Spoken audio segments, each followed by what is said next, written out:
একটি ঘোষণা। চতুর্থ শ্রেণীর বিজ্ঞান বইয়ের এবারের বিজ্ঞান বইয়ের প্রথম অধ্যায়ের জীবের বৃদ্ধি ও প্রজনন, এই অধ্যায়ে এই পেড়াতে কিছু বিষয় নিয়ে বিভ্রান্তি সৃষ্টি হয়েছে। অনেকেই কমেন্ট করেছে আমার কাছে। আমি বিজ্ঞানসম্মতভাবে অর্থাৎ বৈজ্ঞানিকভাবে যেটা উত্তর আমি সেটা দিয়েছি। বিষয়টা অবশ্যই জানার জন্য গোল্ডেন বাংলা 26 এটা আমার বাংলার বিষয় শেখানো হয়, অর্থাৎ বাংলা বলতে বাংলা, সমাজবিজ্ঞান, এগুলো ব্যাকরণ সহ উচ্চ শ্রেণীর। তো ওখানে চতুর্থ শ্রেণীর বিজ্ঞান বইয়ের সেই প্রথম অধ্যায়ের যে বিষয়টা নিয়ে বিভ্রান্তিকর বা সবার মনে একটু ডাউট রয়েছে, সেটা আমি বিজ্ঞানসম্মতভাবে উত্তরটা দিয়েছি। সো গোল্ডেন বাংলা 26 এই চ্যানেলটা একবার ঘুরে দেখার জন্য আমন্ত্রণ থাকলো। তো শিক্ষার্থী বন্ধুরা, সম্মানিত অভিভাবক, আজকে শুরু হচ্ছে এই 13 পৃষ্ঠা। এই 13 পৃষ্ঠা এবং 15 পৃষ্ঠার ভেরি ভেরি ইম্পর্টেন্ট, বিশেষ করে 15 পৃষ্ঠার কিছু অঙ্ক আছে ক্ষুদ্রতম তৈরি করা বিজোড় সংখ্যা, সেখানে আমরা যাব। তার আগে এটা দেখি এখানে কি বলেছে। নিচের ছবির মতো 5টি নম্বর কার্ড তৈরি করি এবং সেগুলো দিয়ে যত বেশি সম্ভব সংখ্যা তৈরি করা সংখ্যাগুলো খাতায় লিখি। কার্ডগুলো বিভিন্নভাবে সাজিয়ে সংখ্যা তৈরি করা যাক। হ্যাঁ, এই নিচের ছবি, তার মানে এই যে এই ছবির মতো করে নিজেও 5টা কার্ড তৈরি করতে বলেছে। ঠিক আছে, তো এটা রাফি করেছে, তোমরা তোমাদের ইচ্ছে মতো করতে পারবে। ঠিক আছে, তবে রাফির অনুযায়ী আমরা নিচের দুটো প্রশ্নের উত্তর দেব, তোমরা তোমাদের মতন করে করবে। ঠিক আছে, তো এখানে একই সংখ্যা, এটা মনে রাখবে, এটা একই সংখ্যা কিন্তু রাফি সাজিয়েছে। যেমন এখানে 3, 8, 5, 9, 1 আছে, আর এখানেও 5 আগে নিয়েছে। হ্যাঁ, এরকমভাবে বিভিন্নভাবে সাজিয়েছে, তারপর 1, তারপর 3, কিন্তু এই একই সংখ্যা কিন্তু এই লাইনেও আছে, এই লাইনে আছে, শুধু বিভিন্নভাবে সাজিয়েছে। এখন এই সংখ্যাটা ব্যবহার করে এখানে দুটো কাজ দিয়েছে, বৃহত্তম সংখ্যা আর ক্ষুদ্রতম সংখ্যা। এই যে এই 5টি কার্ড দিয়ে বৃহত্তম কোনো সংখ্যাটি তৈরি করতে পারি। হ্যাঁ, বৃহত্তম সংখ্যাটাও তৈরি করতে পারি। সেটা হলো বড়, যেহেতু বলছে বৃহত্তম মানে বড়, বড় থেকে ছোট, এর মধ্যে বড় কোনটা? 9, তাহলে 9 আগে লিখব আমরা। তারপরে 8 লিখব, তারপরে 5, তারপরে 3, তারপর 1। এটা হচ্ছে বৃহত্তম। এবার ক্ষুদ্রতম হচ্ছে তার উল্টোটা, অর্থাৎ 1, 3, 5, 8, 9, এটাই হচ্ছে ক্ষুদ্রতম। এর যে কোনো একটা যদি আগে বসাও তাহলে কিন্তু সেটা ক্ষুদ্রতম হবে না। ওকে, আচ্ছা, এবার নেক্সট, এখানে একটি কথা বলেছে, একটি কার্ডের অঙ্ক 0 হলে বৃহত্তম ক্ষুদ্রতম সংখ্যা কীভাবে তৈরি করব। অবশ্যই এটাও তৈরি করা যাবে। চলো আমরা করে আসি কীভাবে। এখানে সমাধানটা টেনে দিই। আচ্ছা, বৃহত্তমটা একেবারে ধারাবাহিকভাবে বড় থেকে ছোট সাজিয়ে যাওয়া, অর্থাৎ 9, তারপর 9 গেল, 9-এর পরে আসবে 7, 7-এর পরে বড় আছে 4, তারপরে আছে 3, 2, 0। এটা 0 কীরকম হয়ে গেল দেখছো, দাঁড়া কেটে দিই। এটা হচ্ছে 0। এখন ক্ষুদ্রতম তৈরি করব, যেহেতু এটা শূন্যের বিষয়টা উল্লেখ করেছে। আসলে বিষয়টা হলো কি, এখন আগে যেমন আমরা তার উল্টাটা করলাম, অর্থাৎ এখান থেকে এই পর্যন্ত শেষ হয়েছে, এখন এইখান থেকে এদিকে উল্টিয়ে নিলেই হবে, কিন্তু এখানে তাও না। এখানে উল্টে নিলেই হবে না, কেননা শূন্য আছে।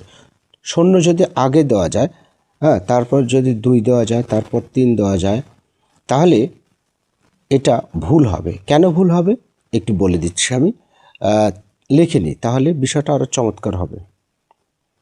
এখানে 6 অঙ্ক বিশিষ্ট বৃহত্তম সংখ্যা, কিন্তু এখানে 6 অঙ্ক আছে, এই শূন্যর দাম প্রথমে না থাকায় 5 অঙ্ক বিশিষ্ট হয়ে গেল, যার কারণে এই শূন্যটা এই 2-এর পরে দিতে হবে। ঠিক আছে, অর্থাৎ এখানে না হয়ে 2-এর পরে দিতে হবে, 2 শূন্য, তারপর যা আছে সেভাবে 3 4 7 9। ওকে, আশা করি বুঝতে পেরেছ।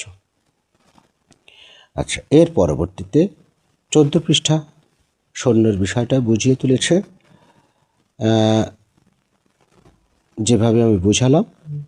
এখন আমরা 15 পৃষ্ঠা যাই। 15 পৃষ্ঠা ইম্পর্টেন্ট কিছু বিষয় রয়েছে। এখানে কি বলেছে, 6 অঙ্কের সংখ্যা পর্যন্ত বৃহত্তম ও ক্ষুদ্রতম সংখ্যা তৈরি করি এবং খুঁজে পাওয়া সংখ্যা নিয়ে বন্ধুদের সঙ্গে আলোচনা করি।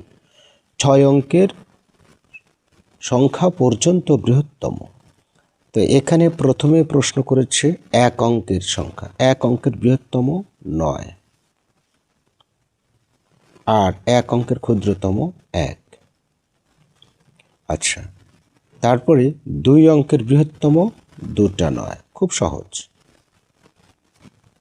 3 অঙ্কের বৃহত্তম 3টা 9,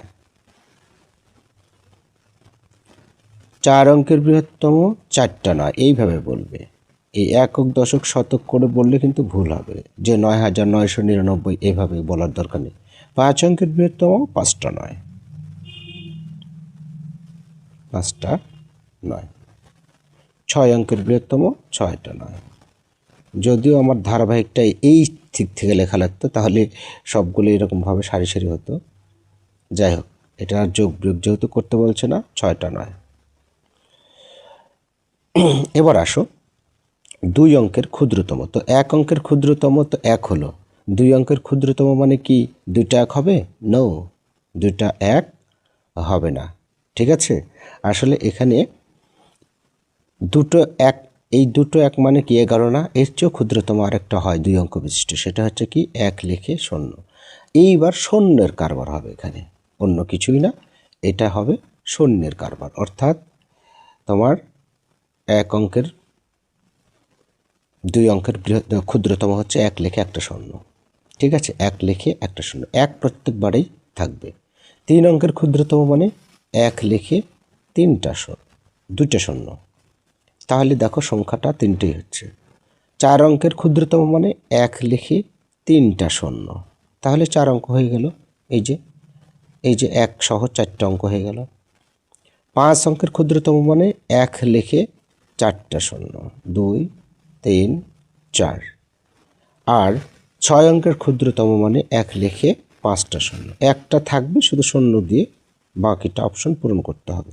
এই যে 6টা, এই 1 সবসময়ের জন্য থাকবে এবং 1 সহ 6টা হতে হবে। ঠিক আছে, আশা করি বুঝতে পেরেছো। এগুলো খুব সহজ, ক্লাস 3তেও মনে হয় এটা করেছো। এবার এখানে একটি প্রশ্ন করেছে, সেটা হচ্ছে 999 এর পরের সংখ্যাটি কত? 999 মানে হচ্ছে পরের সংখ্যা বললে 1 যোগ বলবে, এক কথা শেষ। তো 999 সাথে যখন 1 যোগ দেওয়া যায় কত হয় একটু দেখে আসি। 1 যোগ দিলে 0, হাতে 1। 999 পরের সংখ্যা হচ্ছে তোমার হাতে 1, এই 1 এর সাথে যোগ করি তাহলে 10, 0, হাতে 1, তারপর হচ্ছে তোমার 9 রেখে 10, 1000। 999 মানে 1000। আমি এমনিতেই বলতে পারতাম যোগ করে দিতে 999, তার মানে আর 1 হলেই 1000 হয়েছে, তো এই জন্য পরের সংখ্যা হচ্ছে 1000। 999 এর পরের সংখ্যা 1000। এবারে বলছে এটা হচ্ছে 10,000। 10,000-এর আগের সংখ্যা কত? হ্যাঁ, 10,000-এর আগের সংখ্যা কত? তো এই 10,000 থেকে এবার 1 বিয়োগ দিতে হবে। দেখবে যে এই যে এখানে 4টা শূন্য আছে না, আসলে 4টা 9 হয়ে যাবে মনে করো। এখন এটা হচ্ছে শর্ট টেকনিক বললাম আমি। আর বের করবে কি করে? 1 বিয়োগ করবে এখান থেকে, ঠিক আছে? 1 বিয়োগ করবে এইভাবে, এখান থেকে 1 বিয়োগ করলে তোমাদের হয়ে যাবে এই যে 1 বিয়োগ, এখান থেকে 1 বিয়োগ, তো 1 বিয়োগ করলেই এটাই আসে। কেননা 1 আছে কত হলে 0 পাবো, অর্থাৎ 10, 9 হাতে থাকে আবারও 1, আবারও সেই একই বিষয় 9 হাতে থাকে 1, আবারও একই বিষয় 9, এইভাবে বিয়োগ করতে হবে। আর সহজ এবং দেখার সাথে সাথে 1-এর পর যেহেতু 0 0 0 0 আছে, এরকম দেখার সাথে দেখার সাথে সাথে এটা হচ্ছে শর্ট টেকনিক, 0 যতটা আছে ততটা 9 বসবে যদি আগের সংখ্যা বলে। ঠিক ক্লিয়ার? আচ্ছা, আমি আরেকবার এই বিষয়টা বোঝাচ্ছি। যদি মনে করো সবগুলো 9 আছে, তারপরের সংখ্যা চেয়েছে, মনে করো আছে 9 9 9 9 9, 5টা 9 আছে, এর পরের সংখ্যা চেয়েছে। তো পরের সংখ্যা যখন চাবে এবং সবগুলো 9 থাকবে, তখন এই 9গুলো সব 0 হয়ে যাবে, এই 9গুলো সব 0 হয়ে যাবে, আর আরেকটা 1 বৃদ্ধি হবে। আর এর ব্যতিক্রমটা হচ্ছে যদি এই যে 1-এর পরে সবগুলো 0 থাকে এবং তার আগের সংখ্যা চায়, তো যতগুলো সংখ্যা আছে ততটা 9 বসবে। এখানে 4টা 0, তাই 4টা 9 বসবে, তাহলে আগের সংখ্যা মিলে যাবে। এটা হচ্ছে সবচেয়ে সহজ এবং সেরা কৌশল, সবচেয়ে সময়ও কম লাগবে। নেক্সট, এইখানে একটি সুন্দর একটি প্রশ্ন দেওয়া আছে, আমরা বের করব। এই যে এই কার্ডগুলো ব্যবহার করে এই বৃহত্তম সংখ্যা তৈরি করতে হবে। তো বৃহত্তম সংখ্যা আমরা অবশ্যই তৈরি করা শিখেছি এর আগেও, খুব সহজ। সেটা কি? এর মধ্যে সবচেয়ে বড় হচ্ছে 9, তারপরে তোমার 9-এর পরে 8, 8-এর পরে 6, তারপরে তোমার গেল 5, 5 গেল, এরপর 3 আসুক, 2 আসুক, 0। এই আর ক্ষুদ্রতম সংখ্যা, যেহেতু ক্ষুদ্রতম বলেছি, আমি বলেছি যে এই 0টা প্রথমে লেখা যাবে না, দ্বিতীয় ঘরে লিখতে হবে, তার 2টা আগে লিখতে হবে, তারপর 0 দিয়ে, তারপর এখান থেকে উল্টাভাবে আসতে হবে, এখান থেকে এদিকে উল্টাভাবে আসতে হবে। তার মানে 3 5 6 8 9। আচ্ছা, এবারে এখানে একটি কথা বলেছি, সেটা হচ্ছে বৃহত্তম বিজোড় সংখ্যা। আমি একটু মুছে দিই, তাহলে ক্লিয়ারভাবে বুঝতে পারবে। বৃহত্তম বিজোড় সংখ্যা, তো বৃহত্তম বিজোড় সংখ্যা তৈরি করতে হবে। এখন সবচেয়ে বড় সংখ্যা কোনটি? বৃহত্তম বলেছি, এবং বিজোড় হতে হবে, মানে শেষের যে অঙ্কটা বসাবে সেই অঙ্কটা বিজোড় হতে হবে। তো মনে রাখবে সেটা বৃহত্তম হবে। তাহলে আগের মতোই আমরা 9 আগে তুলে নিই, 9 তুললাম, তারপর হচ্ছে যে 8 তুললাম, তারপর 6 তুললাম, এই যে 6-এর পরে 5 তুললাম। আচ্ছা, 5-এর পরে আমাদের সংখ্যা থাকলো আর 2 0 3। এইবার আমরা যদি আমরা 3 আগে তুলি, তাহলে বিষয়টা মিলবে না, কেননা বিজোড় হতে হবে, কিন্তু বৃহত্তম হতে হবে, সবচেয়ে বড় হতে হবে। তাহলে 2 আগে তুলতে হবে, এর পরবর্তীতে 0 তুলতে হবে, তারপরে শেষে গিয়ে 3 লিখতে হবে। ঠিক আছে? তাহলে দেখো 203। আর এই যে 98,65,203, এর চেয়ে ছোট সংখ্যা আর, এর চেয়ে বড় সংখ্যা আর হবে না। ঠিক আছে? এর চেয়ে বড় সংখ্যা হবে না, প্লাস বিজোড়ও হবে না। ওকে? কেননা কথার কথা বলছি, 2 যদি তুমি 0-এর পরে দাও, তাহলে এখানে 0 হচ্ছে, 2 হচ্ছে, তার মানে 23 হচ্ছে শুধু, তাই না? 65,023 হচ্ছে। আর 2 যখনই আমি এখানে দিলাম, তখন সেটা 203 হয়ে যাচ্ছে, বড় হচ্ছে। ঠিক আছে? আশা করি বুঝতে পেরেছ। এবারে ক্ষুদ্রতম বিজোড় সংখ্যা, তাহলে কত হলে বিষয়টা আমি তো লিখেছি। আচ্ছা, এবার ক্ষুদ্রতম বিজোড় সংখ্যা, ক্ষুদ্রতম বিজোড় হতে হবে। তো ক্ষুদ্রতম যদি বিজোড় হতে হয় তাহলে আমরা যে কাজটা করতে পারি, এই যে এখানে যেভাবে সাজিয়েছিলাম ওইটা লেখলেই ক্ষুদ্রতম বিজোড় হয়ে যাবে। ঠিক আছে, এই যে 2 নম্বরে যেভাবে সাজিয়েছিলাম, অর্থাৎ ছোট থেকে বড়, তাহলে সেটা ক্ষুদ্রতম, সরি, ক্ষুদ্রতম বিজোড় না, ক্ষুদ্রতম জোড় আছে এখানে, ক্ষুদ্রতম জোড় আছে, আমি আবারও বিজোড় দেখেছি। আচ্ছা, ক্ষুদ্রতম জোড় হলো, সমস্যা নেই। আমরা 2-এ যাই, তারপরে আমরা চলে যাব 0, তারপরে 3, তারপর হচ্ছে 5, তারপর 6, তাহলে 5 গেল, 2, 0, 6, 3 গেল, এখন থাকে 8 আর 9। তাহলে ক্ষুদ্রতম জোড় হতে হবে। এখানে 9টা আগে দাও, 8টা পরে দাও, তাহলে সেটা ক্ষুদ্রতম জোড় হয়ে গেল। এর চেয়ে ছোট সংখ্যা আর হতে পারে না। ঠিক আছে, এটাই সবচেয়ে ছোট হবে, কেননা জোড় হতে হবে। হ্যাঁ, তুমি কি ভাবছো? স্যার 9 আগে দিলে 8 আগে দিলে হতো না কেন? আমি একটু বুঝিয়ে দিই। মনে করো কেউ লিখলো 2, 0, 3, 6টা পরে দিই, 6 তো ছোট সংখ্যা। আচ্ছা ঠিক আছে, তাহলে আমরা এই যে 8 দিই, 9 দিই, 6 দিই, তাহলে এটা কত হলো শেষে?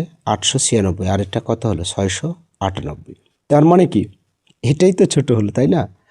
এক কথা, এর চেয়ে আর ক্ষুদ্রতম জোড় সংখ্যা হতে পারে না। ঠিক আছে, এটাই হবে। কেউ যদি মনে করে যে আমি অন্যটা করব, কখনোই হবে না, তাহলে সেটাই কম বেশি হয়ে যাবে। কম বেশি হবে মানে কম হবে না, বেশি হয়ে যাবে, যেভাবেই দিক না কেন। ওকে, তারপরে এর পরবর্তীতে, আচ্ছা শিক্ষার্থী বন্ধুরা আর নেই আপাতত, এখানে যা আছে এটা একটা খেলা দেওয়া আছে, এটা বিষয় না।